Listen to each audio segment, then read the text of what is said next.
நம்ம இப்போ ஒரு டெக்னிக் சொல்லி கொடுக்க போறோங்க. இந்த டெக்னிக் மூலமா உங்களுக்கு என்ன கிடைக்கும் அப்படின்னா, நம்மளோட ஃபேஸுக்கு வந்து ரத்த ஓட்டம் நல்லா வந்து நமக்கு வந்து இம்ப்ரூவ் ஆக ஆரம்பிக்கும். இப்போ நிறைய விஷயங்கள் பார்த்தீங்கன்னு வச்சுக்கோங்களேன், யோகா ஆகட்டும், இல்லை இப்போ வந்து எமர்ஜிங் ட்ரெண்ட் என்ன அப்படின்னா ஃபேஸ் யோகான்னு சொல்கிறாங்க. ஸோ இந்த ஃபேஸ் யோகா அந்த மசாஜ் பண்ண என்ன ஆகும்னா, உங்கள் ஸ்கின் வந்து நல்லா வந்து ரெஜுமினேட் ஆகும்.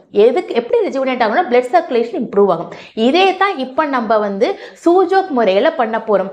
முகத்தில் கை வைக்காமையே உங்களோட முகத்துக்கு எப்படி நம்ம வந்து பிளட் சர்க்குலேஷனை இம்ப்ரூவ் பண்ணி அதன் மூலமாக எப்படி நம்ம முகத்தில் உள்ள அந்த கரும்புள்ளிகள், பருக்கள், பிக்மெண்டேஷன்ஸ், பிளெமிஷஸ், ஓப்பன் போர்ஸ், இந்த மாதிரி என்னெல்லாம் ப்ராப்ளம் உங்களோட ஃபேஸில் இருக்கோ இது எல்லாத்தையும் எப்படி நம்ம க்யூர் பண்ணிக்க போகிறோம் அப்படிங்கிறது தான் பார்க்க போகிறோம். ஸோ ரத்த ஓட்டத்தை சீராக்கி நம்ம ஸ்கின்னை வந்து ஒரு க்ளோயிங் ஸ்கின்னாக நம்ம இப்போ மாற்ற போகிறோம். இது வந்து இட்ஸ் ஈக்குவலன்ட் டு ஃபேஸ் யோகாங்க. இப்போ ஃபேஸ் யோகா என்னால் பண்ண முடியல,